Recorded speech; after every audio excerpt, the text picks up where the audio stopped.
APMC marketing yard Botad ખાતે ભવ્ય ગણપતિ મહોત્સવનું આયોજન કરવામાં આવ્યું છે.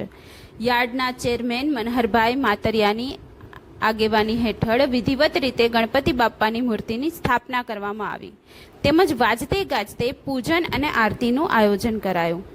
ગણેશ ચતુર્થી નિમિત્તે આયોજિત આ મહોત્સવમાં શહેરના નાગરિકો તેમજ યાર્ડના તમામ કર્મચારીઓ મોટી સંખ્યામાં ઉપસ્થિત રહ્યા હતા.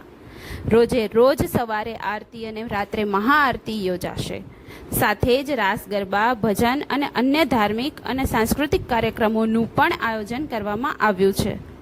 આ કાર્યક્રમ દ્વારા ન માત્ર ધાર્મિક ઉલ્લાસ પ્રસરે છે, પરંતુ લોકોમાં એકતાનો સંદેશ પણ પ્રસરે છે. ગણેશોત્સવ દરમિયાન યાર્ડ પર પવિત્ર અને આધ્યાત્મિક વાતાવરણનું સર્જન પણ થયું છે. આપનો પરિચય?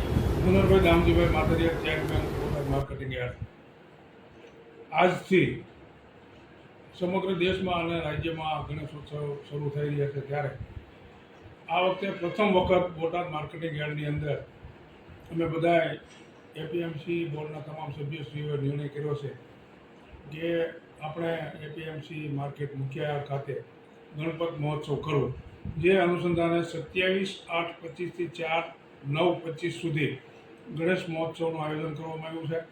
આ આયોજન ઓપરેશન સિંદૂરની થીમ તેમજ આંતરરાષ્ટ્રીય સહકારી વર્ષ 2025 નિમિત્તેનું આયોજન કરવામાં આવ્યું છે. આ કાર્યક્રમમાં વિશાળ સંખ્યામાં બોટાદના નગરજનો ગણપતિજીના દર્શન કરશે. સાથોસાથ પ્રતિષ્ઠિત નાગરિકોને પણ આ કાર્યક્રમની અંદર સન્માનવામાં આવશે અને સમગ્ર બોટાદ એક ગણેશ મહોત્સવમાં રંગે રંગાયેલું રહેશે.